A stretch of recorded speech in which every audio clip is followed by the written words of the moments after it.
আমার কেউ থাকবে না, সেদিন আমার কেউ নাই আমার, তবে সেদিন আমার উপায় হবে কি বাবা?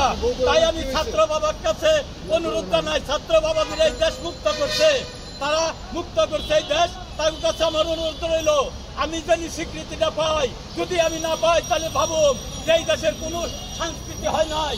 এই সাইডে ঘরে কথা বলেন, এই সাইডে কথা বলেন। বাবা আমার একটাই অনুরোধ, আমার কেউ নাই, আমার সব কিছু লগেই আছে, আমি এই দেশে আমি মুক্তিযোদ্ধা হয়ে আমি আমার কেউ নাই বাবা, আমার বউটাও মারা গেছে, আমার ছেলে পেলে হয় নাই, আমি বিয়ে করছিলাম, বউ মারা গেছে, আমার বাচ্চা হইব না, 71 আমার 2 সাল ওই চালাইতে সময় গন্ধ গিয়ে আমরা কাটছিলাম, ভারত থেকে ট্যাবলেট হিসাবে খাইতে অর্ধেক খাইছি, তাই আমরা পাইছেন, তারপরে একজন মরছাল আমার কিট মরে গেছে, আমার বাচ্চা হবে না বাবা, আমি পঙ্গু মানুষ, আজকে না আমি ঢাকায় পারছি, হাইটে হাইটে ঢাকাইছি, যদি বাবা আমার এই যে আমি যেদিন আমার পাও থাকবো না সেদিন আমি কই যাবো?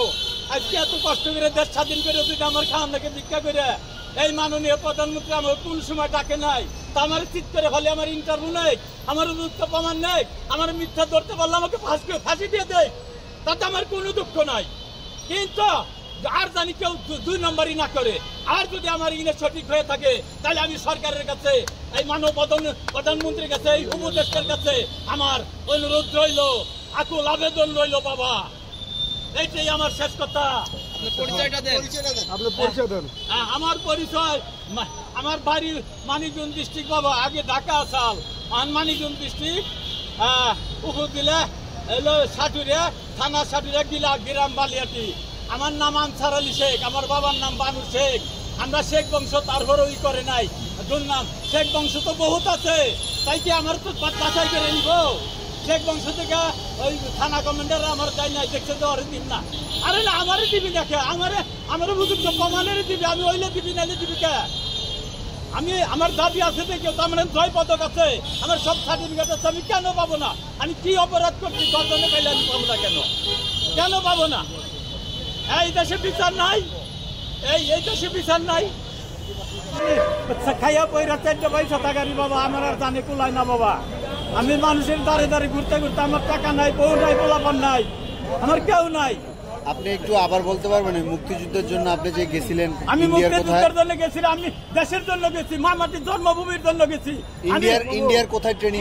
আমি ট্রেনিং করছি আসাম ডালু, জায়গার নাম লাইলাপুর বিএলএফ ক্যাম্পে, সিগারা ট্রেনিং দেওয়া হয়েছে আমাকে, সিগারা ট্রেনিং দিয়ে অস্ত্র নিয়ে আমরা বাইরে তারপরে বিভিন্ন জায়গায় যুদ্ধ করছিলাম, আমার কোনো নামই হয় নাই বাবা, আমার কোনো নামগন্ধ নাই, আমি মেলা মুক্তি, আমি 500 মুক্তিযোদ্ধার নাম পেতে পারবো এই মুহূর্তে। প্রকৃত মুক্তিযোদ্ধারা ত্রাণ পাচ্ছে না? হ্যাঁ বাবা, প্রকৃত মুক্তিযোদ্ধা মেলা বাকি আছে, কেউ কেউ সার্টিফিকেটই পায় নাই, তারা কেউ কেউ ওই মুক্তিযোদ্ধার পরে বঙ্গবন্ধু কি করলো জানো?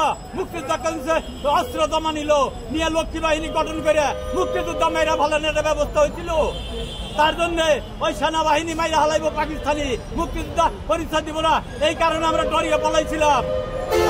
আজকে আমরা কপালে এটা যারা মুক্তিযোদ্ধা না তারা চলতে আছে, আর যারা মুক্তি তারা ভিক্ষা করে খাইতেছে বাবা, এই আমার অনুরোধ আপনাদের কাছে। প্রকৃত মুক্তিযুদ্ধ যেন